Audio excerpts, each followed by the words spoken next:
Hello class eighth, कैसे हैं आप सब। आज की इस वीडियो में हम देखेंगे क्लास एट्थ सामाजिक एवं राजनीतिक जीवन का चैप्टर नंबर 2 और चैप्टर का नेम आप देखो यहाँ पर धर्मनिरपेक्षता की समझ। तो देखो इस वीडियो में हम इस चैप्टर के क्वेश्चन आंसर्स को सॉल्व करेंगे। तो स्टार्ट करते हैं क्वेश्चन आंसर। तो स्टार्ट करते देखो यहाँ पर आपके पास सबसे पहले आता है प्रश्न अभ्यास में। प्रश्न एक है, देखो आपके पास अपने आस पड़ोस में प्रचलित धार्मिक क्रियाकलापों की आपको सूची बनानी है। ठीक है, आपके मतलब आसपास में जो भी धार्मिक क्रियाकलाप होते हैं, ठीक है, उनकी आपको एक सूची बनानी है। आप विभिन्न प्रकार की प्रार्थनाओं, विभिन्न देवताओं की पूजा, विभिन्न पवित्र स्थान और विभिन्न प्रकार के धार्मिक संगीत और गायन आदि को देख सकते हैं। ठीक है, क्या इससे धार्मिक क्रियाकलापों की स्वतंत्रता का पता चलता है। अब देखो हमारा जो देश है वो एक सेकुलर है। ठीक है, सेकुलर कंट्री हमारी, तो इसमें क्या है, सारे धर्म के लोग इसमें रहते हैं। ठीक है, सब अपने अपने धर्म की जो उनकी मतलब रिचुअल्स हैं उनके, जो उनको फॉलो करते हैं। तो देखो यहाँ पर प्रत्येक धर्म के अलग अलग यहाँ पर जो क्रियाकलाप होते हैं वो अलग अलग होते हैं। ठीक है, जैसे कि यहाँ पर हम देखते हैं सबसे पहले हिंदू धर्म में। तो यहाँ पर धार्मिक क्रियाकलाप क्या क्या होते हैं। हिंदू लोग भजन कीर्तन करते हैं। ठीक है, संगीत होता है, प्रार्थना होती है, पूजा कीर्तन करते हैं। ठीक है, मुस्लिम में क्या होता है, इसमें ये नमाज पढ़ते हैं मुस्लिम्स। ठीक है, सिख लोग क्या करते हैं, ये प्रभात फेरी करते हैं, शबद कीर्तन करते हैं, दरबार लगाते हैं। ठीक है, अरदास है, यहाँ पर नगर कीर्तन है। और ईसाई लोग क्या करते हैं, प्रार्थना करते हैं, यानी कि प्रेयर। अब देखो हाँ, इससे धार्मिक क्रियाकलापों की स्वतंत्रता का पता चलता है। ठीक है, मतलब ऐसा है हमारी कंट्री के अंदर कि जो भी जिस धर्म का है वो अपने क्रियाकलाप एकदम स्वतंत्रता से कर सकता है। ठीक है, अब देखो अगला प्रश्न है यहाँ पर, अगर आप किसी धर्म के लोग देखो, अगर किसी धर्म के लोग यह कहते हैं कि उनका धर्म नवजात शिशुओं को मारने की छूट देता है, तो क्या सरकार किसी तरह का दखल देगी या नहीं। अपने उत्तर के समर्थ में आपको कारण बताना है। ठीक है, यानी कि अगर कोई धर्म ऐसा कहता है कि वो अपने धर्म के अंदर जो नवजात शिशु होते हैं, ठीक है, मतलब जो न्यूली बॉर्न बेबीज़ होते हैं, उनको वो मार सकते हैं, लेकिन सरकार ऐसा कानून मतलब इस तरह की इजाज़त किसी को भी नहीं देगी। ठीक है, तो देखो हाँ, सरकार इस प्रकार की स्थिति में हस्तक्षेप करेगी, क्योंकि देखो जो कानून के अनुसार किसी भी कारण से की गई हत्या एक अपराध होता है। ठीक है, चाहे वो किसी भी तरह से की गई हो, किसी की हत्या अगर होती है तो वो एक अपराध होता है कानूनन, और यह धार्मिक झूठ मानवाधिकारों का हनन होता है।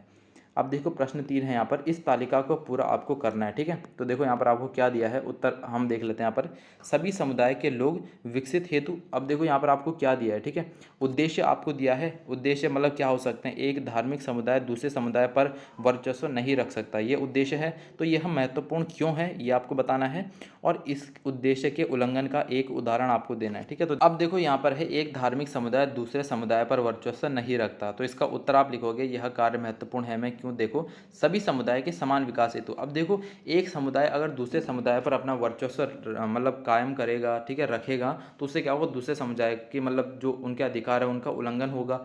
अब देखो इस उद्देश्य के उल्लंघन का एक उदाहरण आपके पास है कि जम्मू कश्मीर में मुसलमान हिंदुओं पर वर्चस्व रखते हैं। ठीक है, जम्मू कश्मीर के जो मुसलमान हैं ना, वो हिंदुओं पर अपनी मतलब मनमर्जी चलाते थे। ठीक है, अब देखो अल्पसंख्यकों के अच्छा यहाँ पर है, राज्य न तो किसी धर्म को थोपता है, ठीक है, और न लोगों की धार्मिक स्वतंत्रता छीनता है। देखो इसका यह कार्य महत्वपूर्ण क्यों है, तो देखो अल्पसंख्यकों के प्रति अत्याचार भेदभाव रोकने हेतु। ठीक है, जो अल्पसंख्यक यानी कि जिस समुदाय की संख्या कम होती है ना, उसको अल्पसंख्यक कहते हैं। ठीक है, मतलब किसी भी चीज़ की अगर संख्या कम है तो उसे हम अल्पसंख्यक कहेंगे। अब देखो श्रीलंका में तमिलों पर सिंगलियों का वर्चस्व है। आगे देखो यहाँ पर है, एक ही धर्म के कुछ लोग अपने ही धर्म के दूसरे लोगों को न दबाएं, ये भी इसका कारण है। ठीक है, तो देखो शांति, सहनशील, और यहाँ पर आप देखो समन्वय व यहाँ पर है सौहार्दपूर्ण वातावरण हेतु। और इसके जो यहाँ पर है आपके पास इस उद्देश्य के उल्लंघन का उदाहरण आपको दे रखा है यहाँ पर, हिंदुओं में छुआछूत का प्रचलन। ठीक है, अब इसको आप नोट कर लेना यहाँ से। फिर क्वेश्चन नंबर 4 देखो, अपने स्कूल की छुट्टियों के वार्षिक कैलेंडर को आपको देखना है। ठीक है, जो ईयरली कैलेंडर्स होते हैं आपके स्कूल की जो हॉलीडेज होती हैं उसका, उसमें से किन छुट्टियाँ विभिन्न धर्मों से संबंधित है। ठीक है, कौन कौन सी छुट्टियाँ मतलब जो अलग अलग धर्मों से संबंधित है और इससे क्या संकेत मिलता है। तो देखो यहाँ पर कौन कौन से धर्म आते हैं। ठीक है, देखो सबसे पहले देखो मुसलमानों से संबंधित, जैसे कि ईद उल जुहा की यहाँ पर छुट्टी होती है हमारे स्कूल्स में, मुहर्रम की छुट्टी होती है, मिलाद उल नबी की छुट्टी होती है, और ईद उल फितर की भी छुट्टी होती है। ठीक है, तो ये क्या है, मुसलमानों से संबंधित है। फिर सिखों से संबंधित क्या है यहाँ पर, वैसाखी, गुरु नानक जयंती। ठीक है, फिर जैन धर्म से संबंधित यहाँ पर आप लिखोगे महावीर जयंती। फिर बौद्ध धर्म से संबंधित यहाँ पर है बुद्ध पूर्णिमा, ठीक है। फिर हिंदू धर्म से संबंधित तो यहाँ पर तो बहुत सारे त्यौहार आ जाते हैं, लोहड़ी, मकर संक्रांति, बसंत पंचमी, रविदास जयंती, महाशिवरात्रि, होली, रामनवमी, रक्षाबंधन, जन्माष्टमी, दशहरा, वाल्मीकि जयंती, दीपावली, गोवर्धन पूजा, भैया Dooj, good Friday, Christmas day, ये सब। अच्छा यहाँ पर क्रिसमस डे, अच्छा सॉरी, ये जो गुड फ्राइडे क्रिसमस डे है ये ईसाई धर्म से संबंधित है, ठीक है। अब देखो यहाँ पर है आपके पास संकेत, तो देखो भारत में अनेक धर्मों के लोग रहते हैं, ठीक है। ये आपको पता है कि विभिन्न धर्म के लोग भारत में रहा करते हैं, ठीक है। अब देखो भारत में सभी धर्मों के लोगों की भावनाओं का आदर किया जाता है, ठीक है। भारत में किसी भी धर्म का अगर व्यक्ति हो उसके भावनाओं का कदर की जाती है, आदर किया जाता है उसका, ठीक है। और प्रत्येक नागरिक को अपनी इच्छा का धर्म अपनाने तथा उसका प्रचार प्रसार करने का अधिकार भी होता है, ठीक है। अब देखो प्रश्न 5 है यहाँ पर, एक ही धर्म के भीतर अलग अलग दृष्टिकोण के कुछ उदाहरण आपको देने हैं, ठीक है। तो देखो एक ही धर्म के में अलग अलग दृष्टिकोण, जैसे कि हिंदू में देखो सनातन धर्म, मूर्ति पूजा और आर्य समाज, ठीक है। अब देखो इस्लाम में जैसे कि सिया और सुन्नी, ठीक है, दो अलग अलग यहाँ पर दृष्टिकोण रखते हैं। सिख में देखो केशधारी और यहाँ पर है नामधारी, केशधारी होते हैं, ठीक है, आपने देखे होंगे कुछ। अब देखो यहाँ पर बौद्ध में महायान और यहाँ पर हीनयान। ईसाई में क्या होते हैं, कैथोलिक होते हैं और प्रोटेस्टेंट होते हैं। जैन में दिगंबर और यहाँ पर श्वेतांबर, जैन दिगंबर भी होते हैं और श्वेतांबर भी होते हैं। अब देखो प्रश्न 6 है आपके पास, भारतीय